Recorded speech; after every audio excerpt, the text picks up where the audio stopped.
নমস্কার বন্ধুরা, welcome to dream with Tanvi. না, আজকে welcome to dream with Tanvi আর সাথে আরহান, এটা আজকে আমাকে বলতেই হবে। আজকের ব্লগটা যদি আপনাদের ভালো লাগে তাহলে একটা লাইক করবেন আর শেয়ার করবেন, সঙ্গে নতুন বন্ধুরা সাবস্ক্রাইবও করে পাশে থাকবেন।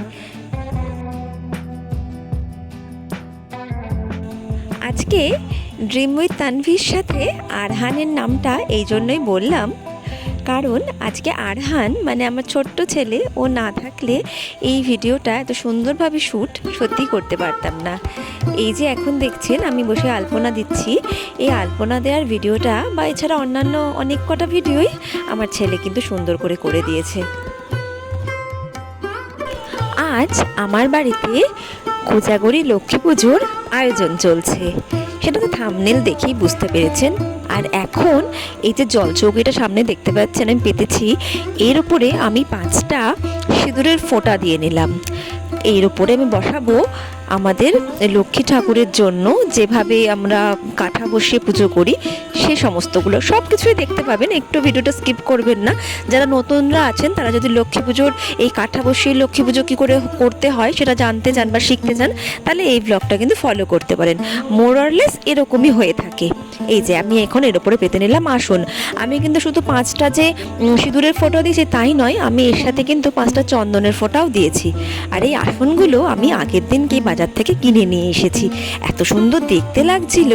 একটার দাম মনে হয় নিয়েছে, মানে হলুদটার দাম নিয়েছে 80 টাকা, আর উপরে লাল যে গোলটা দেখছেন গোল আসনটা, ওটার দাম নিয়েছে মনে হয় 60 টাকা। এই যে এটা হলো কাঠা, অনেকে কুনকোও বলে থাকে, অনেকে আবার শেরও বলে। এর মধ্যে আমি এখন ধান ঢেলে ঠাকুরের যে কাঠা যাত্রা হয়, এটা আমাদের দশমীর দিনকেই হয়ে থাকে, সেই ধানটাই আমাদের রেখে দেওয়া হয়। এটা এই দিনকে লক্ষ্মী পুজোতে আবার এই একই ধান আবার এই কাঠার মধ্যে ঢেলে দিতে হয়। দাঁড়ান, এবার নিয়ে আসি একটা নারকেল, যে নারকেলটার মধ্যে আমি তার আগে মাঙ্গলিক এঁকে নিয়েছি। সেই মাঙ্গলিকটা সামনের দিক করে রেখে আমি নারকেলটাকে এর সামনে বসিয়ে দিচ্ছি। এরপর আমি বসাচ্ছি গাছ কৌটো। এই গাছ কৌটো না আমার বিয়ের সময়তে আমাদের মানে আমার হাতে ছিল। এটা আমার মানে মেয়ের বাড়ির যে নিয়ম, আমার বাবার বাড়ির যে নিয়ম, গাছ কৌটো বিয়ের সময়তে হাতে রাখতে হয় সেইটা। এবার এই গাছ কৌটোটাকে আমি একদম সুন্দর করে বউ সাজিয়ে দেব। প্রথমে এই মুখটা, এটা কিনতে পাওয়া যায় দশকর্মার দোকানে বা লক্ষ্মী পুজোর আগে সব দোকানে, যেগুলো স্ট্রিট সাইড যে দোকানগুলো হয় না, ওগুলোতে এগুলো কিনতে পাওয়া যায়। এই মুখটা বসিয়ে দেব। আর এরপরে আমি এই যে এই চেলিটা দিয়ে, চেলি না এটা ওড়না, এই ওড়নাটা দিয়ে সুন্দর করে ঘোমটা দিয়ে বউ সাজিয়ে দেব।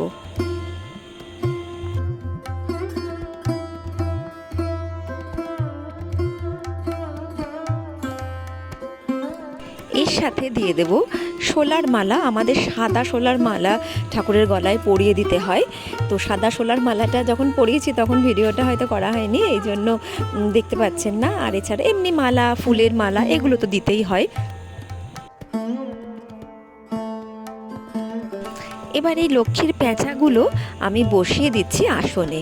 এটা যে খুব একটা নিয়ম তা না, কিন্তু লক্ষ্মীর সাথে প্যাঁচা ছাড়া ঠিক মানায় না। আর এই প্যাঁচাগুলো আমি না তারাপীঠে যখন ঘুরতে গেছিলাম ওখান থেকে কিনে নিয়ে এসেছিলাম। এর সাথে ধানের ছড়ি, সেটাও আমি ঠাকুরের হাতে, মানে হাত তো এখানে নেই কিন্তু হাত হিসাবে আমি ওখানে দুদিকে ধানের ছড়ি বসিয়ে দিয়েছি।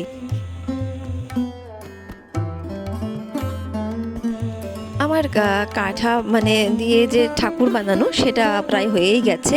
এবার এর সামনে আমি ঘট স্থাপন করব, আর তার জন্য ঘটে এখন আমি এঁকে নিচ্ছি মাঙ্গলিক। যারা মাঙ্গলিক আঁকতে জানেন না তারা একটু দেখে নিতে পারেন, এইভাবে আমি মাঙ্গলিক এঁকে থাকি।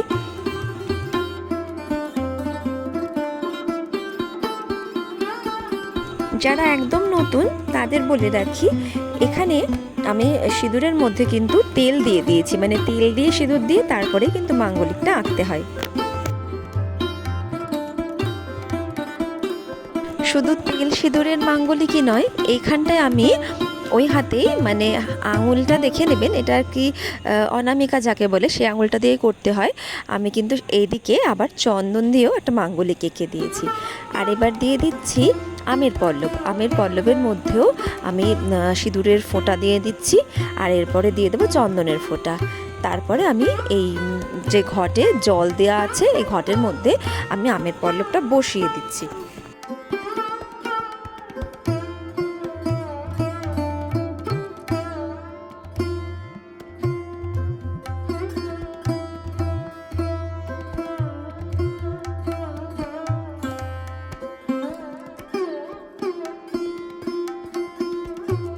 আমার শ্বশুরবাড়ির নিয়ম অনুযায়ী একটা ফানা কলা, মানে যেটা টোটাল যে কলাটা হয়, মানে সিঙ্গেল কলা নয়, ফানা কলা দিয়েই ঘট বসাতে হয়।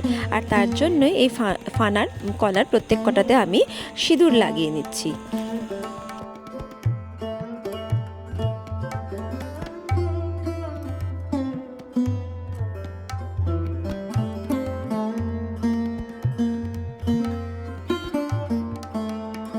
আর ঘট বসানোর আগেও কিন্তু আমি ঠিক তার নিচে 5টা সিঁদুর চন্দনের ফোঁটা দিয়ে, তার উপরে পঞ্চশস্য দিয়ে আর ধান দুব্য দিয়ে আমি ঘরটা স্থাপন করেছি। এবার আমার একটু দেরি হয়ে গেছিলো বলে আমি না সবটা আলপনা আগে দিইনি, মানে আমাদের না 12টার মধ্যে কাঠা বসিয়ে দিতে হয়, সেই জন্য যেটুকু অংশে কাঠা বসিয়ে দেব সেইটুকু অংশে আমি আগে আলপনা দিয়েছি। আর এর পরের আলপনাটা যেটা সম্পূর্ণ জায়গাতে আমি দেব সেটা আমি পরে করছি।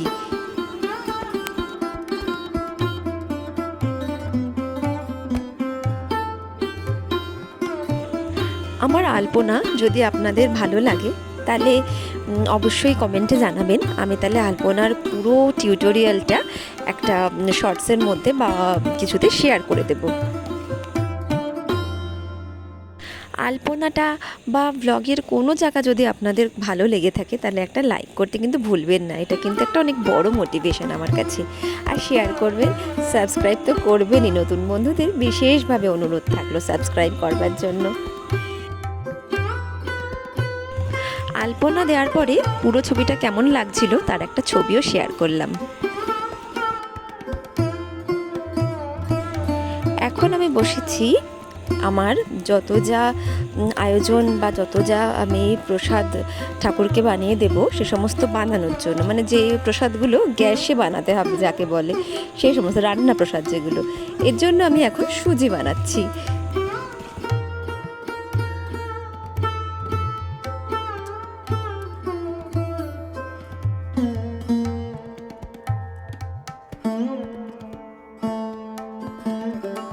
আমার শ্বশুরবাড়িতে যে রান্না প্রসাদের খুব একটা চল ছিল তা নয়, কিন্তু এগুলো সব আমারই মানে ইচ্ছাকৃত, আমি ঠাকুরকে এগুলো দিয়ে থাকি, নিবেদন করে থাকি। আমি আমার বাড়িতেও না আমার মাকে দেখেছি নানান ধরনের আয়োজন করতে। এই জন্য এই যে লুচি এখন আমি ভাজছি, লুচি সুজি মানে দেখাবো আমি কি কি দিয়েছি ঠাকুরকে, আরও ভালো করে আমি আপনাদের বলবো যে কি কি সাজিয়ে গুছিয়ে দিয়েছি। যে ওগুলো দিতে না আমার ভীষণ ভালো লাগে, আমার মার কাছ থেকে আমি এগুলো শিখেছি। আর আমার মার সাথে না আমি প্রায় ক্লাস 6-এ পড়ি বা 7-এ পড়ি, এক্স্যাক্টলি মনে নেই, আমি তখন থেকে উপোস করতাম আর সাজিয়ে সাজিয়ে দিতাম। তা মার সাথে পুরো হেল্প করে না আমি এগুলো শিখে গেছিলাম। তাই এগুলো না দিলে আমার ঠিক লক্ষ্মী পুজোর আয়োজনটা সম্পূর্ণ মনে হয় না। এই সামনেই দেখতে পাচ্ছেন আমি এখানে ফল আলাদা করে করে কেটে দিয়েছি। আর এছাড়া আমি দিয়েছি চিনির নাড়ু, গুড়ের নাড়ু, তিলের নাড়ু, তাছাড়া মোয়া, চিড়ের মোয়া, না তারপরে হচ্ছে গিয়ে মুড়ির মোয়া, এছাড়া লুচি, মালপোয়া, সুজি, এছাড়া দিয়েছি আমি খইয়ের মুড়কি যেটা আমি নিজে হাতে বানিয়েছি। আমার শ্বশুরবাড়ির নিয়ম অনুযায়ী চিড়ে দিতেই হয়, তো ওই জন্য চিড়ে আর মুড়কি সেগুলো আমি দিয়েছি। এই যে দেখতে পাচ্ছেন এটা মালপোয়া। চিড়ে মুড়কি ছাড়াও দেয়া আছে 2 রকমের বাতাসা, সাদা বাতাসা, লাল বাতাসা, মানে গুড়ের বাতাসা যেগুলো, তক্তি, ছাঁচ বাতাসা, কদমা, এগুলো সমস্ত কিছু দিয়েছি। আর এছাড়া আমি একটা লাল যে প্লেটটা দেখতে পাচ্ছেন প্রসাদের, ওটা কিন্তু মাটির থালা, ওটা আমি রং করেছি আর রং করে ওর উপরে কলা পাতা দিয়েছি। তার মধ্যে আমি দিয়েছি 5 রকমের সন্দেশ, দই, আর এছাড়া মাখা সন্দেশ, মানে মিষ্টি দ্রব্যটা আমি ওখানে দিয়েছি। এছাড়া দিয়েছি খেজুর, আমসত্ত্ব, কাজু বাদাম, কিশমিশ, নারকেল পিস পিস করে কেটে, এই সমস্তগুলোও কিন্তু দিয়েছি। ভালো করে লক্ষ্য করবেন, এগুলো যে খুব নিয়ম তা নয়, কিন্তু যা যা কিছু ফল ফলাদি আপনাদের দিতে ইচ্ছা করে সব কিছুই ঠাকুরকে দিতে পারেন। তবে যেটা আমি শুনেছি যে কমলা লেবু, পানি ফল, শাকালু এগুলো কিন্তু লক্ষ্মী দেবীকে দিতেই হয়, কারণ লক্ষ্মী দেবীর আরেক নাম কিন্তু কমলা, তাই জন্য কমলা লেবুটা কিন্তু মিস করবেন না। দেখুন, কথা বলতে বলতে আমার ঠাকুরমশাই কিন্তু চলে এসেছে, আর আমি খেয়াল করিনি, তার কারণ আছে। কারণ আজকে তো আমাদের ঠাকুরমশাইয়ের আসার কথা ছিল সন্ধে 6:30, আর এখন দেখুন 6টা বাজে, তাতেই চলে এসেছে। কোনো একবারই মনে হয় পুজো হয়নি বা ওদের হয়তো রেডি হয়নি, তাই জন্য পুজো করতে পারেনি, তাই জন্য আমার বাড়িতে এখন সরাসরি ঠাকুরমশাই চলে এসেছে। আর এই ঠাকুরমশাই কিন্তু আমার ছেলেকে শেখাচ্ছে এখন কি করে পদ্ম ফুল, যেটা আর কি কুড়ি পদ্ম, ওটা কি করে ফোটাবে। ও তো প্রথমে খুব অবাকই হলো যে পদ্ম ফুলকে তুমি ফুটিয়ে দেবা, সেটা কি করে। তো তারপরে ঠাকুরমশাই ওকে শেখাচ্ছে এই যে আদি এখন সুন্দর করে পাপড়ি খুলে খুলে পদ্ম ফুল ফোটাচ্ছে নিজে হাতে।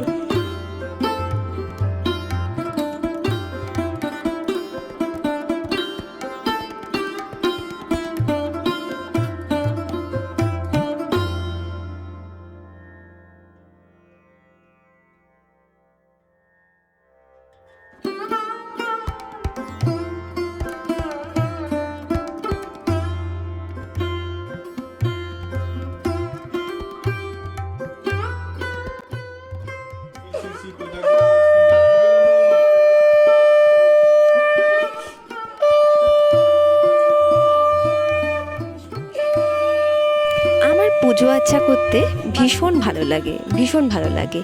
আর জানি না কেন তার থেকেও ভালো লাগে পুজো হয়ে যাওয়ার পরে বাড়ির মধ্যে আমি খুব পজিটিভিটি ফিল করি, যেটা আমার ভীষণ ভালো লাগে। পুজো করার সময় তো সারাদিন কেটে যায় ব্যস্ততার মধ্যে আয়োজন করতে, কিন্তু পুজোর পরে আমার বাড়িতে আমার যেন মনে হয় যে শুভ সূচনা হলো, এত পজিটিভ ফিলিংস হয়।